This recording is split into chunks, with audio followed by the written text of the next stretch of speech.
حضرت ایوب علی نبینا علیہ الصلوۃ والسلام اللہ کے پیغمبر ہیں. اللہ نے بیٹے بھی دیے، کھیت بھی دیے، بہت زیادہ جانور بھی دیے، بڑی دولت، بڑا کچھ. رب آزماتا بھی ہے، اس کا نظام ہے. جتنا کہ اس کے قریب ہوتا ہے اتنا ہی زیادہ آزماتا ہے. فرشتے عرض کرنے لگے مولا جناب ایوب، اللہ کریم نے فرمایا یہ میرا دوست ہے، ایوب میرا نبی ہے، میرا پیغمبر ہے، میرا دوست ہے. تو فرشتے عرض کرنے لگے مولا جس کو اتنا نواز دے اس نے دوست تو بننا ہی ہوتا ہے. ایک روایت میں 7 بیٹے، ایک میں 14 بیٹے، کھیت کھلیان باغ بڑا کچھ، تو دوست تو بننا ہے. تو رب کریم نے فرمایا جاؤ آزما لو، جا کے جاؤ جا کے. کون کہہ رہا ہے؟ یاری تیری سونا تے ازمائشاں تیریاں اگ، اے سونا پرکھیا جاوندا ہی پہلو نال اگاں دے لگ، جاؤ آزما لو. فرشتے آ گئے، ایک ہی دن میں سارے باغ اجڑ گئے، جل گئے کھیت.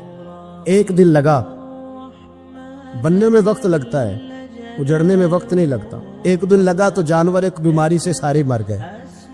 جناب ایوب گھر سے باہر نکلے، واپس آئے تو ساری اولاد کی لاشیں پڑی. بڑا مشکل مسئلہ ہے نا، لیکن زبان پہ ایک ہی لفظ ہے، انا للہ و انا الیہ راجعون. حضرت ایوب صبر سے، حوصلے سے، اطمینان سے. اس پر بس نہیں، اللہ کے نبی پیغمبر. یہاں تو جو 5 نمازیں پڑھتا ہے وہ کہتا ہے مجھے بخار کیسے ہو گیا، اللہ تو میں نمازی ہوں. میں تو روزانہ سورۃ یاسین پڑھتا ہوں، میرے گھر میں فاقہ کیسے آ گیا. میں تو روزانہ صبح قرآن شریف کھولتا ہوں، پھر بھی حضرت جی میرے گھر کے اندر بیماری کا کیا لینا دینا. حضرت ایوب بیمار ہو گئے. 1 2 3 4 ہفتے، مہینے، سال نہیں، 16 سال بیت گئے بیمار. 16 سال بیت گئے، 16 سال. حضرت ایوب علیل ہے. ایک دن زوجہ قریب آئیں تو کہنے لگی آپ اللہ کے نبی ہیں، آپ جو بھی دعا کریں مالک قبول فرما لیتا ہے، دعا کریں آپ کو شفا دے دے. جناب ایوب فرمانے لگے ایک بات تو بتا، شفا کتنے دن رہی ہے؟ کہنے لگی 7 سال. فرمایا کھیت کھلیان اولاد مال دولت کتنا عرصہ رہا؟ کہا 60 سال. 60. آپ فرمانے لگے بیماری کو کتنے سال ہوئے؟ کہا 16 سال. فرمانے لگے ذرا مجھے تکلیفیں اور بیماریوں کو بھی 60 سال ہو لینے دے، پھر دعا بھی مانگ لوں گا. برابر تو ہو لے، ابھی تو صرف 16 ہوئے، 60 ہو لے، دعا مانگ لوں گا. اور فرمانے لگے دعا مانگنی چاہیے پر میرے رب کو پتہ ہے ایوب کس حال میں ہے. بس زبان پہ یہ لفظ آئے تو اللہ نے فرشتوں سے فرمایا تم نے جانچ لیا ہے لیبلوکم ایکم احسن عملا، پتہ چل گیا؟ کا مولا چل گیا. فرمایا جاؤ اب میرے بندے کو نواز دو. بس مالک دینے آز ہے نا. بنجر زمینیں پھر سے آباد ہو گئی، پھر سے جانور آ گئے، پھر سے وہی لہر بہر ہو گئی. بیٹے بھی اللہ نے دے دیے، مال دولت جائیداد ہر چیز، گھر میں بیٹھے، شفا بھی ہو گئی. حضرت ایوب کی زوجہ قریب بیٹھی ہے، سکھوں کے دن آ گئے. پوچھنے لگی ایوب ایک مسئلہ پوچھنا ہے. ایک بات ذہن میں آئی، اجازت دے تو دریافت کروں؟ فرمانے لگے پوچھو. تو زوجہ عرض کرنے لگی حضور بتلائیے، دکھ اچھے کے سکھ، دکھ اچھے کے سکھ. تو جناب ایوب فرمانے لگے دن سارے اللہ کے، دن سارے اللہ، دکھی رکھے تب بھی مہربانی، سکھی رکھے تب بھی فضل اسی کے ہیں. پر اگر میرے دل کا حال پوچھے نا تو دکھ بڑے اچھے تھے، بڑے اچھے تھے وہ دکھ. کہا حضور دکھ اچھے تھے؟ تو جناب ایوب فرمانے لگے جب میں بیمار تھا تو میرا رب 24 گھنٹے میں ایک دفعہ میرا حال پوچھا کرتا تھا. رب پوچھتا تھا ایوب تیرا کیا حال ہے؟ رب پوچھتا تھا، خدا خود میرے مدلسبو اللہ پوچھتا تھا. فرماتے ہیں 12 گھنٹے اس مزے میں ہی گزر جاتے تھے کہ میرے رب نے میرا حال پوچھا ہے. 12 گھنٹے اس کیف میں بیت جاتے کہ اللہ نے حال پوچھا ہے. اور فرمایا اگلے 12 گھنٹے میں انتظار کرتا رہتا تھا کہ رب دوبارہ کب حال پوچھے گا. فرمایا 24 گھنٹے میں ایک دفعہ پوچھتا تھا. 2 عمر دراز مانگ کے لائے تھے 4 دن، 2 آرزو میں کٹ گئے، 2 انتظار میں. تو فرماتے ہیں بس یہ اس طرح حال گزر جاتا تھا. فرمانے لگے شفا تو ہو گئی، صحت تو ہو گئی، کھیت کھلیان تو ہو گئے پر اب میرا رب میرا حال تو نہیں نہ پوچھتا۔ حضرت یونس علی نبینا علیہ الصلوۃ والسلام نے ایک دن حضرت جبریل امین ملنے آئے تو جناب یونس علیہ السلام کہنے لگے اے جبریل، اللہ کے نیک بندوں میں جو اللہ کو اس وقت سب سے زیادہ پسند ہے نبیوں کے بعد، جو کرنا بات کا جو سب سے زیادہ اللہ کو پسند ہے نبیوں کے بعد ولیوں میں، اور سب سے زیادہ اللہ جس کو اللہ کی بارگاہ میں عبادت گزار لکھا جاتا ہے، میری اس بندے سے ملاقات کراؤ۔ تو حضرت جبریل نے جناب یونس علیہ السلام کو ساتھ لیا تو ایک شخص کے پاس پہنچے جو آنکھوں سے اندھا تھا، دونوں ہاتھ اس کے سلامت نہیں تھے اور پورے جسم میں پیپ جاری تھی، ریشہ تھا۔ جب جا کے السلام علیکم کہا نا حضرت یونس نے، اس نے وعلیکم السلام کے بعد پہلا لفظ پتہ کیا کہا؟ اس نے کہا یا اللہ تیرا شکر ہے، یا اللہ تیرا، آپ بھی ادا کریں اللہ کا شکر، یا اللہ تیرا، اللہ تیرا شکر ہے۔ حضرت یونس علیہ السلام کہنے لگے تو شروع سے اس طرح کا ہے، نابینا بھی اور ہاتھوں سے معذور بھی اور سارا جسم شروع سے؟ تو بڑے ہی خوبصورت لفظ اس بیمار نے کہے، کہنے لگے نہیں حضور، میں بالکل ٹھیک ٹھاک تھا، جب تک میرے رب نے چاہا کہ یہ دنیا کو دیکھے تو تب تک اس نے مجھے آنکھیں دی، اور جب اس نے چاہا کہ اب اس کا دیکھنا بہتر نہیں تو اس نے واپس لے لی۔ تو یا اللہ تیرا شکر ہے، اللہ تیرا شکر ہے۔ پھر کہا جب تک اس نے چاہا کہ میرے ہاتھ رہے تب تک رہے، جب اس نے چاہا کہ میرے لیے بہتر نہیں تو اس نے لے لیے، تو یا اللہ تیرا شکر ہے۔ جب تک اس نے چاہا کہ میرا جسم صحیح و سلامت رہے تو رہا، اور جب اس نے چاہا کہ میرے لیے بہتر نہیں تو مجھے بیمار کر دیا، تو یا اللہ تیرا شکر ہے۔ تو حضرت یونس علیہ السلام کہنے لگے جبریل واقعہ یہ اللہ کا سب سے زیادہ شکر گزار بندہ ہے، سب سے زیادہ عبادت گزار بندہ ہے، سب سے زیادہ۔ حضرت شعیب علی نبینا علیہ الصلوۃ والسلام اتنا روئے کہ بینائی چلی گئی۔ صاحب رسالہ قشیریہ نے لکھا ہے آنکھوں کی روشنی ظاہری طور پر چلی گئی، اللہ نے پھر آنکھیں عطا کی۔ حضرت شعیب علیہ السلام پھر روئے، آنکھوں کی بینائی چلی گئی، اللہ نے پھر عطا کی۔ پھر روئے کہ آنکھوں کی بینائی چلی گئی، رب کریم نے پھر عطا کی۔ پھر ایک دن پوچھا مالک نے، کریم ہے نا جب چاہے پوچھے، بے نیاز ہے نا جب چاہے نہ پوچھے۔ اب پوچھا تیسری دفعہ، کہا اے شعیب اگر تو روتے ہو جنت کے لیے تو جنت آج سے ہی تمہارے نام کی، اور اگر روتے ہو دوزخ سے ڈر کے تو تمہیں آج سے آزاد کیا۔ سارا کچھ جانتا ہے رب، پر پوچھتا ہے بتاؤ نہ روتے کیوں ہو؟ خدا بندے سے خود پوچھے روتے کیوں ہو، بتاؤ نا۔ حضرت شعیب پھر رو پڑے، کہنے لگے مالک نہ جنت کی تڑپ، نہ دوزخ کا خوف، نہ تو تیری ملاقات کے شوق میں روتا ہوں۔ کبھی ملنا، کبھی وہ زیارت کی جو تڑپ ہے، اقبال کہنے لگے کبھی اے حقیقت منتظر نظر آنا لباس مجاز میں، لاکھوں سجدے تڑپ رہے ہیں میری جبین نیاز میں۔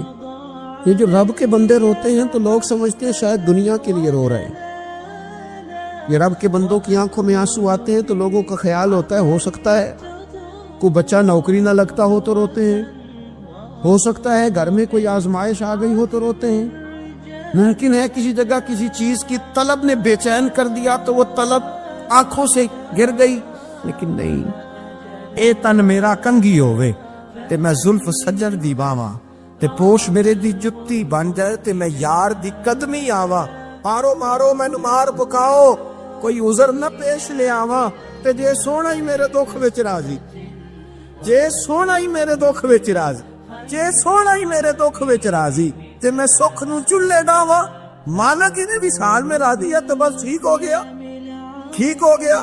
وصل اچھا ہے نہ فراق اچھا ہے، بس جس حال میں محبوب رکھے وہی حال اچھا ہے، بس جس حال میں انہوں نے رکھا بات ٹھیک ہو گئی۔ اس میں اب انسان شکوا کرتے پھرے یہ جس طرح ہے وہ کس نے اپنے آپ کو مطمئن رکھا ہے۔ مشکل کے بعد جو آسانیات، حضرت لقمان حکیم ان کے نام پر قرآن مجید کی پوری صورت ہے۔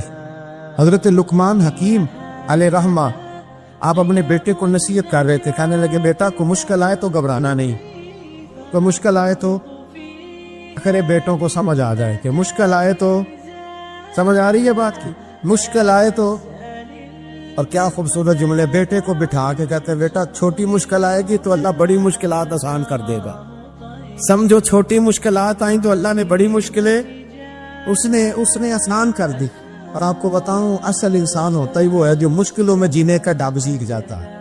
وہ بن جاتا ہے جو کرب کے حالات میں جینے کا سلیقہ سیکھے. اپنے بچوں کو یہ سمجھانا ہے حضرت لقمان بیٹے مشکل آئے تو گھبرانا نہیں، بڑی کو ٹال دیتی ہے، وہ نیکی کا اور آسانی کا پیش خیمہ ہوتی ہے. اللہ اس کے بعد آسانی سمجھا رہے ہیں. کچھ دنوں کے بعد کہنے لگے آؤ فلاں اللہ کے نبی کی ملاقات کو چلو، فلاں نبی علیہ السلام سے ملنے چلتے ہیں. اس زمانے میں جو نبی تھے ان سے ملنے چلے گئے. بیٹے کو پات کی آگ دی، گھوڑے پہ بیٹھنے. امام ابن جوزی نے اس کو لکھا ہے. گھوڑے پہ بیٹھے تھے دونوں کے پاس گھوڑے تھے. اب رستہ بہت زیادہ تھا، کھانا ساتھ لے لیا، پانی ساتھ لے لیا، رستہ لمبا تھا، صحرا کا علاقہ تھا. جب جانے لگے تو اتنی سخت گرمی ہوئی کہ گھوڑے بھی بے ہوش ہونے لگی. اچانک ایسی گرم لو چلی کہ گھوڑے بھی. اب دونوں باپ بیٹا جو تھے وہ بڑی جوش میں تھے کہ جانا ہی جانا ہے. گھوڑے سے اتر کر کے پیدل چلنے لگے. اب پیدل چلتے چلتے ذرا آگے گئے تو گرمی میں جتنا بندہ پیدل چلتا ہے اتنا پیاس بھی زیادہ لگتی ہے. تو پانی پیتے رہے، کھانا کھاتے رہے، کھانا پانی بھی ختم ہو گیا. تھوڑا آگے چلے نا، اس قدر تکلیف بڑی کہ حضرت جناب لقمان کے بیٹے کے پیر کے اندر ایک ہڈی پیوست ہو گئی. اتنی بڑی ہڈی تھی وہ اندر ہی جلی گئی، پیر خون کے فوارے گرنے لگے. بیٹا بھی ہوش. حضرت لقمان اس کے سرانے بیٹھے تو بیٹا تھا نا، آنکھوں میں آنسو آ گئے. بیٹے نے آنکھ کھولی تو کہنے لگا ابا جی آپ تو صبر کرنے والے ہیں، آپ رو رہے ہیں. پر میں بیٹے میں کیا کروں، میرے سینے میں جو دل ہے وہ ایک باپ کا دل. تو باپ جو ہوا تیری دکھ پر رونا ہے. بڑی مشکل سے دانت کے ساتھ ہڈی نکالی. ہڈی نکلی تو خون بھی چلا. صاحب زیادہ کہنے لگا حضور آپ نے تو کہا تھا ہر مشکل کے بعد آسانی ہوتی ہے، اور چھوٹی مشکل دے کے اللہ بڑی سے بچا لیتا ہے، تو ہم تو اچھے کام چلے تھے. مشکل پہ مشکل یہ کیا ہے؟ حضرت لقمان کہنے لگے بیٹا نہ تو رب کی حکمتوں کو جانتا ہے، نہ پوری طرح میں جانتا ہوں، لیکن جو میں نے کہا تھا وہ بات سچی ہے. فَإِنَّ مَعَ الْعُسْرِ يُسْرًا إِنَّ مَعَ الْعُسْرِ يُسْرًا. اللہ ہر مشکل کے بعد آسانی عطا فرمائے گا. اور فرمایا میرا ایمان ہے کہ ضرور عطا فرمائے گا. یہ بات کہہ رہے تھے کہ سامنے سے دھواں اٹھا، اتنا سخت دھواں اٹھا کہ آپ نے سوچا شاید وہاں بادی آواز آتے. وہاں چلنے لگے تو پیچھے سے کسی نے آواز دی ٹھہر جاؤ، رک. وہی رک گئے. تھوڑی دیر گزری تو کہا رک جاؤ. جب رکے تو ایک بولنے والا بولا، کہنے لگا تمہارے لیے تھوڑی دیر کے بعد جانوروں کا بندوبست کر دیا جائے گا، کھانے کا بھی بندوبست ہو جائے گا، بچے کا پیر بھی صحیح ہو جائے گا، چلے جانا لیکن ذرا ٹھہرو.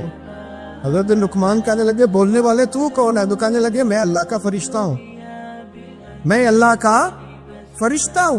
کہا اللہ کے فرشتے اور یہ سارا کچھ کیا ہے؟ تو فرشتہ کہنے لگا اصل بات یہ ہے کہ صاحب نے بستی پر مجھے عذاب نازل کرنے کا حکم ملا تھا، آپ بڑی تیزی سے آ رہے تھے. میں نے رب سے دعا کی کہ اللہ اس باپ بیٹے کی غلطی کوئی نہیں، مہربانی فرما. رب نے پہلے آپ کو صحرا میں الجھایا، پھر میری دعا کی برکت سے آپ کے گھوڑے ٹھہر گئے، پھر میری دعا کی برکت سے آپ کا پانی ختم ہوا، پھر میری دعا کی برکت سے آپ کے بیٹے کو زخم آیا، پھر میری دعا کی برکت سے سامنے سے دھواں اٹھا. فرمایا یہ جو تمہیں مشکل پہ مشکل آ رہی تھی، یہ تو میرا رب تمہیں عذاب سے بچانا چاہ رہا تھا. یہ جو تمہیں مشکل پر مشکل آ رہی تھی تو میرا مالک تمہیں عذاب سے بچا رہا، تم سمجھ نہیں رہے تھے. حضرت لقمان نے بیٹے کی طرف دیکھا تو بیٹے کہنے لگے ابا جی بات بالکل سچی ہے، افضل ذکر لا علم. اور پھر پڑھنے لگے حسبنا اللہ و نعم الوکیل نعم المولا و نعم النصیر. یہ ورد ہونے لگے. بھائی جب تجھے مشکل آتی ہے، آزمائش آتی، تو اس وقت سمجھتا ہے پتہ نہیں میرے ساتھ کیا بننے لگا ہے. اللہ تبارک و تعالیٰ چھوٹی مشکل دے کے تجھے بڑی سے محفوظ رکھتا ہے. حضرت موسیٰ علیہ السلام فرعون کے دربار میں کھڑے، چاروں جانب دشمن ہے. جادوگر آ گئے، انہوں نے سانپ چھوڑے. حضرت موسیٰ کے ہاتھ میں ڈنڈا تھا. حضرت موسیٰ کہتے ہیں یا اللہ کیا کروں؟ تو اللہ تعالیٰ نے فرمایا اپنا سانپ پھینک دو. کہنا چاہیے تھا نا کہ یا اللہ ایک ہی تو ہے، اتنے سانپ ہے، بچانے کے لیے ڈنڈا ہے وہ پھینک دو. ڈنڈا پھینکا جاتا ہے، سانپ کو دیکھ کر کے قابو کیا جاتا ہے. یہ میرا اور آپ کا ذوق ہے نا، لیکن انبیاء کرام کا انداز ملاحظہ کیجئے میرے عزیزو.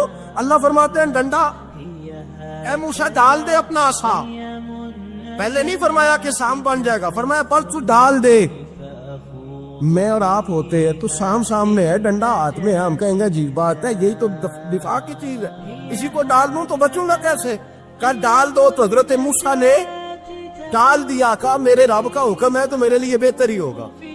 اللہ فرماتے ہیں جب موسیٰ نے ڈالا تو میں نے اس ڈنڈے کو، اس عصا کو اژدہا بنا دیا. اب کبھی عصا بھی اژدہا بنے، کبھی چھڑی بھی بہت بڑا اژدہا بنی ہے، لیکن قرآن کہتا ہے جناب موسیٰ نے ڈالا تو اللہ نے اژدہا. بلکہ اس سے پیچھے چلیے، عورتیں کمزور یقین کی ہوتی ہے نا.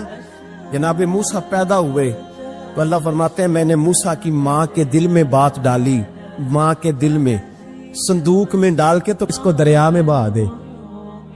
حضرت موسیٰ کلیم اللہ علیہ السلام کے پاس اسرائیل روح نکالنے آئے تو حضرت موسیٰ نے تھپڑ مارا، آنکھ نکال دی. واپس گئے، انہوں نے تو جلال فرمایا، کہا موسیٰ علیہ السلام سے کہیے بیل کی پشت پر ہاتھ رکھیں، جتنے بال ان کے دستے مبارک کے نیچے آئیں گے اتنے 1000 سال ان کی عمر بڑھا دی جائے. یعنی میرے کان میں کو بتا دے کہ جناب 60 سال بڑھ گئی، کیا آپ کے کان میں کو کہہ دے تو خوشی ہوتی ہے کہ نہیں؟ لیکن یہ حقیقت پسندی نہیں، اس لیے کہ 60 بھی گزر جائیں گے، 70 بھی، یہ حقیقت نہیں. حضرت موسیٰ چلے میں مثال دیتا ہوں، سمجھ لے 10 بال، حالانکہ بہت زیادہ آتے ہوں گے، 10 بال اگر حضرت موسیٰ کے ہاتھ کے نیچے آئے تو 10,000 سال تو عمر بڑھ گئی نا. 10 یعنی 10 سال نہیں، 10 نہیں، 10 بہت زیادہ تھی نا. تو حضرت موسیٰ کلیم اللہ علیہ السلام سے آ کے عرض کیا گیا حضور بیل کی پشت پر ہاتھ رکھیں، جتنے آپ کے ہاتھ کے نیچے بال آئیں گے اتنے 1000 سال عمر بڑھ جائے گی. تو حضرت موسیٰ نے حقیقت پسندی والی بات کی، فرمایا پھر کیا ہوگا؟ 10,000 سال کے بعد پھر کیا ہوگا؟ کہ حضور جانا تو پھر بھی ہے، فرمایا پھر ابھی چلتے.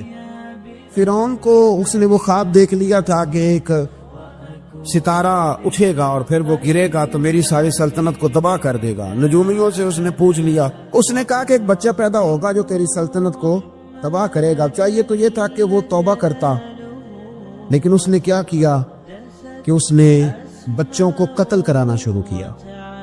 یُسَبِّحُونَ أَبْنَاءَکُمْ، ذبح کرا دیتا تھا تمہارے بیٹوں، اور بچیوں کو وہ زندہ رکھتا تھا. تو حضرت موسیٰ جب پیدا ہوئے تو ان کی والدہ نے پتہ کیا کیا، ان کو ایک صندوق میں بند کر کے دریا میں بہا دیا. اب دریا میں بہتے جا رہے ہیں تو ماں تھی تو پریشان بھی ہو گئی، ان کی ہمشیرہ کو کہنے لگی ذرا دھیان رکھنا کدھر جاتے. حضرت موسیٰ علیہ السلام دریا میں بہتے بہتے نا فرعون نے نا دریا کے کنارے مکان بنایا ہوا تھا. آپ کو پتہ ہے بادشاہوں کا ذوق ہوتا ہے، آج کل ہمارے جو حکمران ہیں انہوں نے اس کا نام فارم ہاؤس رکھا ہوا ہے، میرا فارم ہاؤس، اور پرانے زمانے میں لوگ ڈیرا کہتے تھے. تو اس نے بھی اس طرح کا فارم ہاؤس بنایا ہوا تھا. وہاں پہ حضرت موسیٰ علیہ السلام تیرتے ہوئے تابوت کے اندر، صندوق کے اندر جا رہے ہیں. فرعون اور ان کی بیوی حضرت آسیہ بے اولاد تھی، بڑی تڑپ تھی بیٹے کی، وہ بھی وہاں کھڑی تھی. صندوق تیرتا ہوا آیا تو فرعون نے کہا کہ جاؤ پکڑ کے لاؤ دیکھو کیا ہے. جب وہ لے کے آئے نا تو آپ کی ہمشیرہ جو نگرانی کر رہی تھی پریشان ہو گئی کہ یہ تو اس کے ہاتھ لگ گئے، یہ تو اب مار ڈالے گا. لیکن جب خوبصورت اور چمکتا ہوا بچہ دیکھا تو بی بی آسیہ کہنے لگی یہ بنی اسرائیل کا ہے ہی نہیں، یہ تو پتہ نہیں کہاں سے بہتا ہوا یہاں آ گیا ہے، تو ایسے ہی چھوڑ، یہ پتہ نہیں کہاں سے، رکھ نہ لیں، رکھ نہ لیں. تو حضرت موسیٰ علیہ السلام وہ کہنے لگا نہیں انہی کے ہیں، موسیٰ علیہ السلام اسی کے ہیں. تو آسیہ کہنے لگی تیرے تو سر پہ نا بس بھوت ہی سوار ہو گیا، ہر وقت وہی لوگ تجھے یاد رہتے، یہ پتہ نہیں کہاں سے بہ کے آئے. اب رکھ لیا، مان گیا فرعون. آپ فرعون کے گھر میں جو اس لیے بچے مروا رہا تھا کہ میری سلطنت حضرت موسیٰ پیدا نہ ہو جائے، تو اسی کے گھر میں پرورش پانے لگے، اسی کے گھر میں. اب عورتیں منگائیں گئی دودھ پلانے کے لیے، تو حضرت موسیٰ علیہ السلام کسی بی بی کا دودھ نہیں پیتے، تو آپ کی ہمشیرہ نہ وہی دائیں بائیں گھومتی رہتی. تو کہنے لگی جناب آسیہ سے کہ میں ایک بی بی کو جانتی ہوں، بڑی صاف ستھری ہے، مجھے امید ہے یہ بچہ اس کا دودھ پیے گا. تو فرعون کہنے لگا دوڑ کے لا.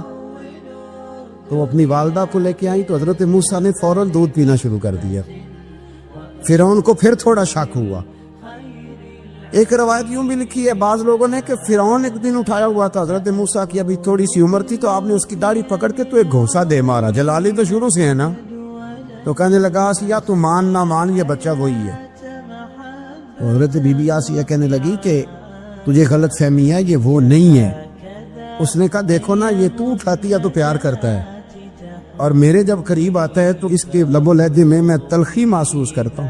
اس نے کہا بچوں کو کیا پتا، خیر ایک طرف اس نے کھانے پینے کی چیزیں رکھ دی، ایک طرف انگارے رکھ دیے۔ وہ بھی حضرت آسیہ کہتی ہیں کہ تجھے سمجھ آئے بچے بچے ہوتے، حضرت موسیٰ بچے تو تھے پر تھے تو اللہ کے نبی نا، اللہ کے نبی تھے۔ جب اس نے کہا نا یہ بچے ہیں، تو حضرت موسیٰ علیہ السلام بجائے انگاروں کی طرف جانے کے، نبی تھے، وہ سیدھے کھانے پینے والی چیزوں کی طرف بڑھنے لگے۔ پھر ان کہنے لگا آپ بتا، اللہ تعالیٰ نے حضرت جبریل کو بھیجا، انہوں نے کہا ادھر نہیں جانا، آپ ادھر جائیے۔ تو آپ آگ کی طرف گئے اور ایک کوئلہ اٹھا کے زبان پہ رکھ لیا۔ واسی کہنے لگی سمجھ آئی، بچے کو کیا پتا کدھر جانا ہے کدھر نہیں جانا، اگر وہ اتنا ہی خیال ہوتا وہی بچہ ہوتا تو آگ۔ اور بعد مفسرین نے لکھا ہے یہ جو حضرت موسیٰ دعا مانگتے تھے نا رب اشرح لی صدری ویسر لی امری، یہ وہ آگ کا انگارہ جب کوئلہ منہ میں رکھا تھا نا تو اس کی وجہ سے زبان میں کچھ لکنت آ گئی، تو آپ دعا کرتے تھے کہ یا اللہ میری زبان کی وہ بند گرا کھول دے تاکہ میں کھل کے فرعون کے سامنے بات کر سکوں۔ وہیں حضرت موسیٰ پلنے لگے، وہیں پلے، وہیں جوان ہوئے، وہیں اللہ نے ساری دولتیں دی، بہن بھی ملی، ماں بھی ملی، اور سارے عزیزوں کا پیار بھی ملا۔ اسی گھر کے اندر اللہ نے پرورش کر کے فرعون کے ظلم سے بنی اسرائیل کو نجات عطا فرمائی کہ موسیٰ بھی فرعون کے گھر میں پلنے لگے، اور جب جوان ہو گئے تو فرعون کے ہاں جو ظلم ہوتا تھا حضرت موسیٰ اس پر بول پڑتے تھے، جلال فرماتے، تو فرعون پھر ناراض رہنے لگا، یہاں تک کہ اس نے آپ کو نکال دیا، آپ تشریف لے گئے وہاں سے۔ تو حضرت موسیٰ ایک دن شام کے وقت دوبارہ آئے بستی میں، لوگ سوئے ہوئے تھے، تو دو آدمی، ایک بنی اسرائیل میں سے اور ایک فرعون کی اپنی قوم میں سے، وہ دونوں آپس میں جھگڑ رہے تھے، لیکن وہ جو حضرت موسیٰ کی بنی اسرائیل کی قوم کا شخص تھا اس پر وہ قبطی، وہ جو فرعون کے قریبی لوگوں میں سے تھا، وہ ظلم کر رہا تھا اور بوجھ اٹھانے کی بات کر رہا تھا۔ اب اس نے حضرت موسیٰ کو پکارا کہ دیکھے میرے ساتھ کس طرح کی بات کر رہا ہے، تو حضرت موسیٰ کا ارادہ بھی نہیں تھا، آپ نے بس اس کو سمجھایا، پر کچھ لوگوں کو سمجھ، تو حضرت موسیٰ نے پھر ایک مکہ مارا، ایک گھونسا مارا، صرف ایک ہی۔ یہ کئی تگڑے اور دلیر اس طرح کے بھی ہوتے ہیں کہ گھونسا ایک بھی برداشت نہیں کرتے، وہ ایک مارا، آدمی دھڑام سے زمین پہ گرا اور ماری گیا۔ حضرت موسیٰ کا ارادہ نہیں تھا لیکن وہ مر گیا۔ حضرت موسیٰ علیہ السلام نے اس بات پر اپنے رب سے استغفار بھی فرمائی، قرآن کہتا ہے کہ انہوں نے معافی چاہی کہ اللہ میرا ارادہ نہیں تھا۔ بہرحال اگلے دن نا حضرت موسیٰ دوبارہ آئے، وہ سنا کرتے تھے نا ہم کہ بیوقوف دوست سے عقل مند دشمن بہتر ہوتا ہے، وہ کم از کم دشمنی تو عقل مندی سے کرتا ہے نا، لیکن جو بیوقوف دوست ہو بیوقوفی۔ حضرت موسیٰ دوبارہ آئے تو وہ بنی اسرائیلی اگلے دن کسی اور سے جھگڑا کر رہا تھا، پھر اس نے مدد کے لیے پکارا تو حضرت موسیٰ کہنے لگے مجھے لگتا یہ ہے کہ تیری عادت ہے، خود بڑا جھگڑالو ہے، تو نے روز نیا جھگڑا شروع کیا ہوتا ہے۔ حضرت موسیٰ جب اس کی طرف بڑھے نا ڈانٹنے کے لیے تو اس نے شور کرنا شروع کر دیا، کہنے لگتا ہے جس طرح آپ نے اسے کل قتل کیا تھا مجھے بھی قتل ہی کریں گے۔ یہ انسانوں کا مزاج ہے کہ آپ جب تک کسی کے طبیعت کے مطابق چلے گئے وہ راضی رہتا ہے، اور ذرا آپ اس کی طبیعت سے ہٹتے ہیں تو وہ شور کرتا ہے۔ اس نے کہا جی آپ مجھے بھی لگتا ہے ماریں گے۔ حضرت موسیٰ کلیم اللہ علی نبینا علیہ الصلوۃ والسلام کے بارے میں جب اس نے شور کیا تو بات پھر فرعون کے دربار تک گئی، وہ تو پہلے ہی بہانہ تلاش کر رہا تھا۔ اس نے کہا ڈھونڈو، پکڑو اور معاذ اللہ شہید کریں گے۔ کسی نے آ کے خبر دی کہ آپ یہاں سے ہجرت کر دیں، اس لیے کہ آپ کے لیے یہاں حالات درست، اور بھائی یہ چھوڑ دیا کریں بات کہ فلاں آدمی کے ہاتھ میں فلاں جگہ حالات کیسے خراب ہوئے تو نبی کریم علیہ السلام مکہ چھوڑ کے کیوں آئے، حضرت موسیٰ علیہ السلام نے ہجرت کیوں فرمائی۔ یہ ایک ایسی عجیب بحث ہے جس کو لوگ بلا وجہ چھوڑ دے، بلا وجہ چھیڑ دیتے۔ اور بالخصوص ایک خاتون نے ایک دفعہ مجھے پیغام دیا تو میں بڑی اس کی بات سن کے مجھے عجیب لگا. وہ کہنے لگی کہ دوسری جگہ میری شادی ہوئی ہے, مجھے طلاق ہو گئی تھی. تو مجھے ایک تانا روز سننے کو ملتا ہے تو اتنی اچھی ہوتی تو وہاں نہ رہ لیتی. تو بھئی یہ کوئی تانے والی بات ہے؟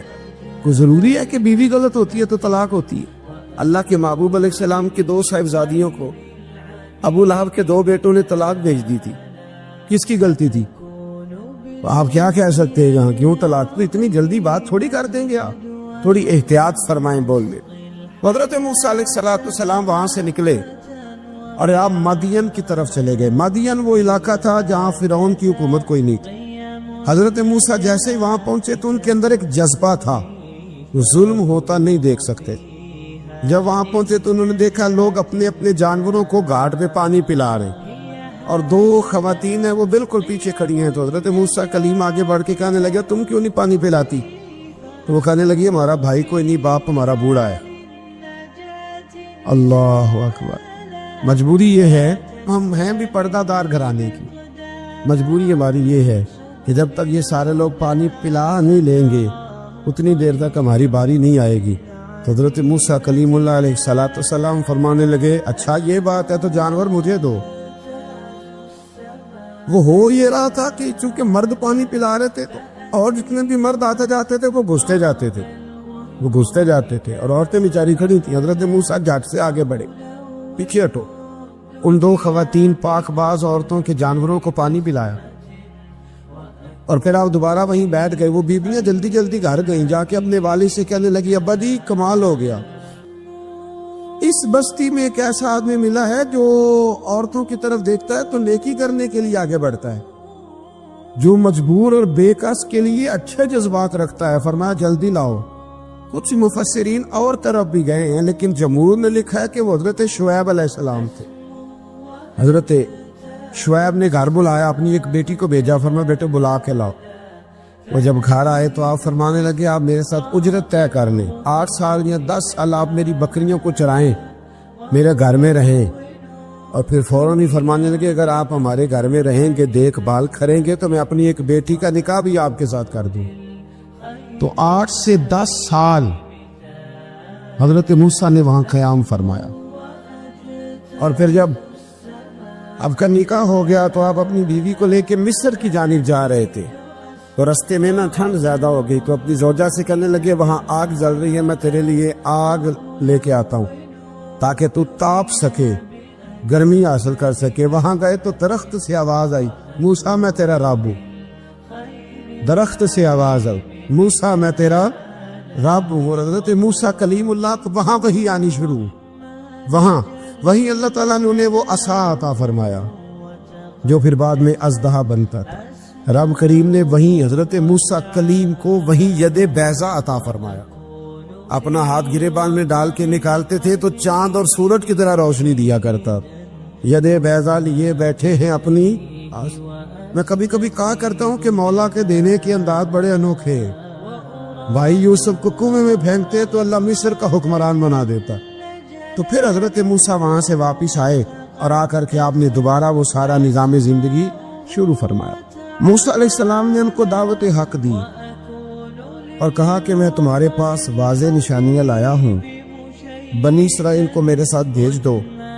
فرعون نے معجزات پیش کرنے کے لیے کہا تو حضرت موسیٰ علیہ السلام نے اپنا عصا زمین پہ ڈالا, اپنا عصا, اپنی چھڑی, اپنا ڈنڈا زمین پہ ڈالا تو وہ ایک واضح اژدہا بن گیا.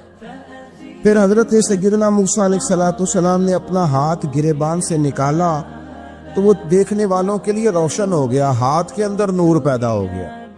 ید بیضا لیے بیٹھے ہیں اپنی آستینوں میں.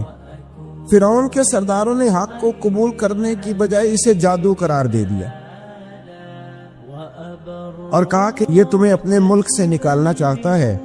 انہوں نے کہا اس معاملے کو ذرا ڈھیل دو اور جادوگروں کو جمع کرو. جادوگر آئے, انہوں نے فرعون سے کہا کہ ہم حضرت موسیٰ کے مقابلے میں جادو تو دکھائیں گے معاذ اللہ, لیکن اگر ہم غالب آ گئے تو پھر ہمارا انعام کیا ہوگا؟ سودا پہلے طے کر رہے ہیں, کیا انعام ملے گا؟ اس نے کہا کہ اگر تم غالب آ گئے تو میں تمہیں اپنا قریبی بنا لوں گا. بادشاہوں کا قریبی ہونا بھی تو بڑی بات ہے نا, لوگ بڑے پاپڑ بیلتے ہیں قریبی ہونے کے لیے. اور یہ جو قریبی ہوتے ہیں نا، بالخصوص جو بادشاہوں کے قریبی ہوتے ہیں، بادشاہوں کی تباہی کا سبب بھی یہی لوگ ہی بنتے ہیں. یہ ان کو روز خبر دیتے ہیں کہ سب اچھا ہے، سب اچھا ہے. اور دنیا کے زیادہ تر حکمران انہی لوگوں کی وجہ سے تباہ ہوتے ہیں، کیونکہ ان کا خود عوام سے رابطہ نہیں رہتا. اگر وہ خود عوام کے ساتھ ڈائریکٹ رابطہ کریں تو شاید انہیں اچھی اور صاف ستھری چیزیں سمجھنے کو مل جائیں.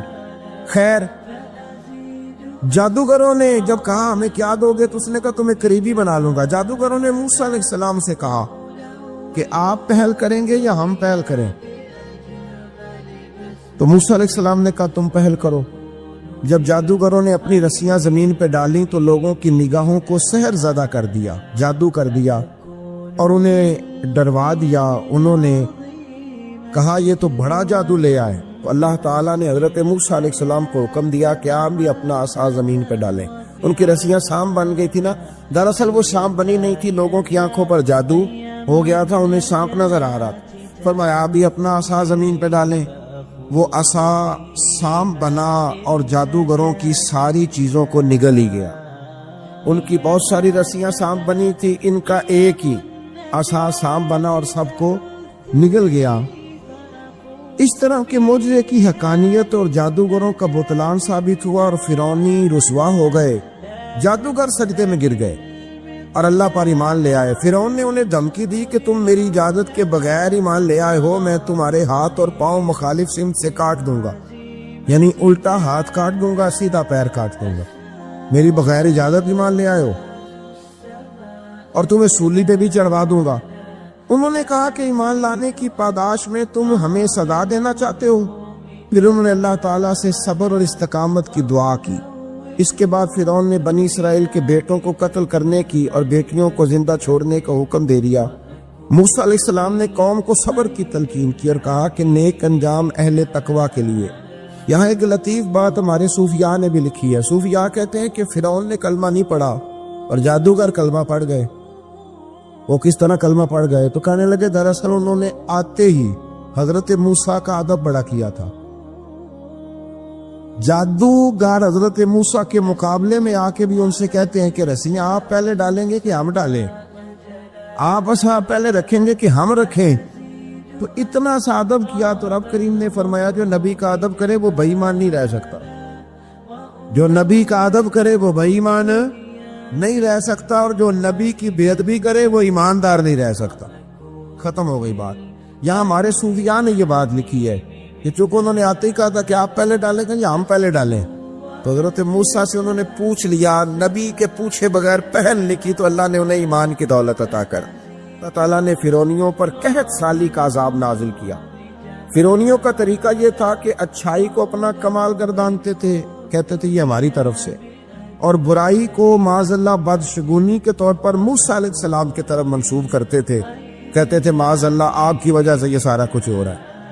ہوتے نا جی کہتے ہیں جب سے میں وہاں گیا ہوں تب سے. ہمارے بزرگ ایک لطیفہ بھی سنایا کرتے تھے کہ کسی زمیندار نے نماز پڑھنی شروع کی تھی تو اس کے جانور مرنے شروع ہو گئے. اب لوگ سمجھتے ہیں کہ معاذ اللہ شاید یہ کسی بزرگ کے سبب سے ایسا ہے، حالانکہ یہ تو اللہ کی طرف سے آزمائش ہوتی ہے، اس کی حکمتیں ہوتی. اللہ تبارک و تعالیٰ نے ان پر عذاب کیا نازل کیا. آیت نمبر 130 اور 143 کا بھی آپ سورہ اعراف کی پڑھیں. اللہ تعالیٰ نے ان پر ٹڈیوں کا، چوہوں کا، مینڈکوں کا اور خون کا عذاب نازل کیا. یہ کس قسم کا عذاب ہے؟ جمعے پڑ گئے، ٹڈیاں آ گئیں، یہ اللہ نے عذاب نازل کیا. سورہ یوسف کا ذکر فرمایا اور ارشاد فرمایا جا رہا ہے کہ الف لام را یہ حروف مقطعات ہیں. فرمایا تلک آیات الکتاب المبین، یہ آیتیں ہیں کھلی ہوئی روشن کتاب کی. فرمایا انا انزلناہ قرآنا عربیا لعلکم تعقلون، بے شک ہم نے قرآن کو عربی میں اتارا ہے تاکہ آپ لوگ اسے خوب سمجھ لیں. ارشاد فرمایا جا رہا ہے نحن نقص علیک احسن القصص، ہم بیان کرتے ہیں آپ سے ایک بڑا ہی پیارا قصہ. احسن القصص، قصوں میں سے ایک بڑا پیارا قصہ. بما اوحینا، تاکہ ہم اس قرآن کے ذریعے جو ہم نے آپ کی طرف نازل کیا ہے، ہم ایک پیارا قصہ آپ سے بیان کرتے ہیں وَإِن كُنتَ مِن قَبْلِهِ لَمِنَ الْغَافِلِينَ، اگرچہ اس سے پہلے آپ اس کی خبر رکھنے والوں میں سے نہ تھے۔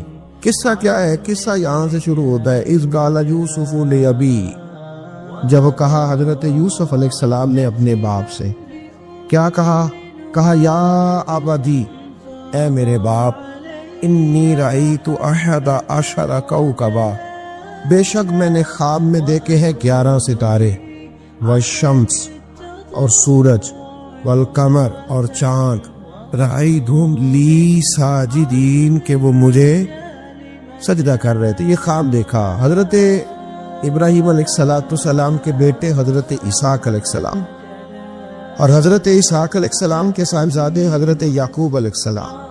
حضرت یعقوب علیہ السلام نے کئی نکاح فرمائے، اللہ نے آپ کو 12 بیٹے عطا فرمائے۔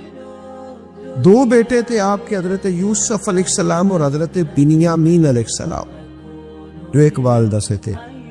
حضرت یوسف علیہ السلام بڑے حسین و جمیل تھے، بڑے خوبصورت تھے۔ کچھ لوگ ظاہراً خوبصورت ہوتے ہیں تو کچھ کی ساتھ عادتیں بھی بڑی خوبصورت ہوتی، بڑے نفیس، بڑے فرما بردار، بڑی میٹھی ٹھنڈی بات کرنے والے۔ ہوتا یہ ہے کہ جب کہ بچہ پیارا بھی ہو اور عادتیں بھی اچھی ہوں تو ماں باپ کی آنکھوں کا تارا بن جاتا ہے، باقی محنت کرنے کی بجائے شکوہ کرنا شروع کر دیتے۔ تو حضرت یوسف علیہ السلام کے والد حضرت یعقوب علیہ السلام اپنے بیٹے سے بڑا پیار کرتے تھے۔ اور آج اس واقعے میں آپ کو یہ بھی سمجھ آئے گی کہ ساری زندگی لوگوں نے ماں بیٹے کا پیار بیان کیا ہے، یہ وہ واقعہ ہے جس نے باپ بیٹے کا پیار بیان کیا اور انوکھے انداز میں بیان کیا۔ یعنی باپ اور بیٹے کے پیار کا بھی کوئی شخص کسی جگہ تصور کر سکتا، اسے ماپا اور تولا جا سکتا نہیں ہے۔ تو حضرت یعقوب علیہ السلام کے صاحبزادے تھے یوسف علیہ السلام، آپ بڑا پیار کرتے تھے تو باقی بھائی تھوڑا حسد کرنے لگے، انہیں جلنا شروع کر دیا۔ حضرت سیدنا یوسف علیہ السلام ایک دن فرمانے لگے اپنے والد سے کہ ابا جی میں نے خواب دیکھا ہے کہ 11 ستارے، سورج اور چاند مجھے سجدہ کر رہے ہیں۔ قال یا بنی لا تقصص رؤیاک علی اخوتک، کہ بیٹا اپنا خواب اپنے بھائیوں سے نہ بیان کر، اپنا خواب اپنے بھائیوں سے نہ بیان کرنا۔ فیکیدوا لک کیدا، ہو سکتا ہے وہ تیرے خلاف کوئی سازش رچے۔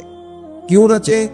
اس لیے کہ ان الشیطان للانسان عدو مبین، بے شک شیطان آدمی کا کھلا ہوا دشمن، وہ ہر وقت وسوسہ اندوزی کرتا ہے۔ تو لہذا بھائیوں سے بات بیان آپ نے نہیں بیان کی، آہستہ آہستہ میں وہ حسد بڑھتا۔ حسد بہت بڑی بیماری ہے، اگر نبیوں کے بیٹوں میں ہو سکتا ہے تو عام انسانوں میں کیوں نہیں ہو سکتا؟ انبیاء کے بیٹے اگر کر سکتے ہیں تو عام لوگ بھی۔ آپ جب کسی شخص کو دیکھیں نا کسی کے بارے میں کچے جملے بول رہا ہے، کمزور بات کر رہا ہے، تو پہلے اچھی طرح ٹٹول لے کہ حق بیان کرنا ہے یا صرف حسد کے بیچ رہ کے گفتگو کر رہا ہے۔ بہت بڑی بیماری ہے۔ انہوں نے ایک چال بنائی 10 نے مل کے کہ اس طرح کریں کہ ان کو کوئی سخت سزا نہیں، انہیں قتل کر دیتے۔ پھر کہنے لگے مارتے نہیں، کنویں میں پھینک دیتے۔ حضرت یعقوب علیہ السلام کی بارگاہ میں حاضر ہوئے تو حاضر ہو کے عرض کی کہ ہم سیر کرنا چاہتے ہیں تو ہمارا بھائی یوسف بھی تو ہمارا بھائی ہے نا، ہمارے ساتھ بھیجے، وہاں کھیلے گا، کودے گا، کھائے گا، پیے گا۔ حضرت یعقوب علیہ السلام نے فرمایا نہیں، مجھے ڈر لگتا ہے کہ کہیں میرے یوسف کو کوئی تکلیف نہ پہنچے۔ کچھ ایسے ہوتے ہیں جنہیں جدا کرنے کو دل ہی نہیں کرتا کہ وہ جائیں نہ۔ کئی دفعہ بعض بچے نالائق ہوتے ہیں، وہ جدا ہوتے ہیں لیکن ان کو جدا کرنے کو دل ہے، لیکن حضرت یوسف تو لائق بچے تھے نا اپنے والد کے، ان کا بھی نہیں ارادہ تھا۔ بھائی لے گئے اور لے جا کر کے حضرت یوسف علیہ السلام کو پہلے بہت زیادہ مارا، پھر حضرت یوسف علیہ السلام کا کرتا اتار کے ان کے ہاتھ باندھے، پھر بڑے بھائی نے یہودا نے رسی کے ساتھ باندھ کے کنویں میں لٹکا دیا، اور پھر جب درمیان میں پہنچے تو پھر رسی کو کاٹ دیا۔ حضرت یوسف جب گرے پانی میں آواز آئی تو ہنسے۔ مفسرین نے لکھا ہے کہ اللہ تعالیٰ نے حضرت جبریل امین کو بھیجا، فرمایا جاؤ میرے یوسف کو پکڑ کے نا تو احتیاط کے ساتھ ہی رکھ، حضرت یوسف کو رکھ دیا گیا. 3 دن اور 3 راتیں جناب یوسف کنویں میں رہے. بچانے والا زیادہ بڑا ہے, محفوظ رکھنے والا زیادہ طاقتور ہے. 3 دن اور 3 راتیں کنویں میں رہے. انہوں نے کیا کیا کہ حضرت یوسف کا کرتا چونکہ اتار لیا تھا, 2 کرتے انہوں نے پہنے ہوئے تھے. بعد مفسرین نے لکھا ہے ایک تو کرتا وہ تھا جنہوں نے استعمال کیا, تو ایک کرتا بطور تعویذ کے حضرت یعقوب نے ان کے گلے میں ڈال دیا بطور برکت کے. تو وہ کرتا بھی ان کے گلے میں تھا. ایک کرتے سے انہوں نے باندھ دیا, دوسرا کرتا جو تھا نا اس کو خوند لگا کے نا بکری کا. تو حضرت یعقوب کے پاس آئے اور جب دروازے تک پہنچے تو شور کرنے لگی زور زور. حضرت یعقوب پریشان ہو کے باہر آئے, چونکہ وہ بکریاں بھی ساتھ لے کے گئے تھے, بکریاں چرایا کرتے. تو کہا بکریوں کو بھیڑیا تو نہیں پڑ گیا؟ تو کہنے لگے حضور بکریوں کو تو نہیں پڑا, پر حضرت یوسف کو لے گیا ہے. اور حضرت یوسف علیہ السلام شہید ہو گئے. حضرت یعقوب علیہ السلام نے نا وہ کرتا دیکھا تو کرتا دیکھ کے فرمانے لگے بڑا سیانہ تھا بھیڑیا, یوسف سارا کھا گیا ہے پر کرتا کسی جگہ سے پھٹا بھی نہیں. اس کا مطلب ہے کہ حضرت یعقوب کو سمجھ آ گئی کہ میرے یوسف کو بھیڑیے نے کھایا نہیں ہے. یہ قرآن مجید ہے. فرمایا بڑا سمجھدار تھا بھائی, کرتا پھٹا بھی نہیں اور یوسف وہ سارا کھا گیا. اب یہ روز وہاں بکریاں چرانے جاتے تھے. یا جناب یعقوب تو رونے لگے تو بھائی روز جاتے تھے, جان جان کے دیکھتے کہ یوسف ہے کہ نہیں. تیسرے دن ایک قافلہ وہاں سے گزرا جو مصر جا رہا تھا. انہوں نے پانی نکالنے کے لیے جب ڈول لٹکایا تو حضرت یوسف نے پکڑ لیا.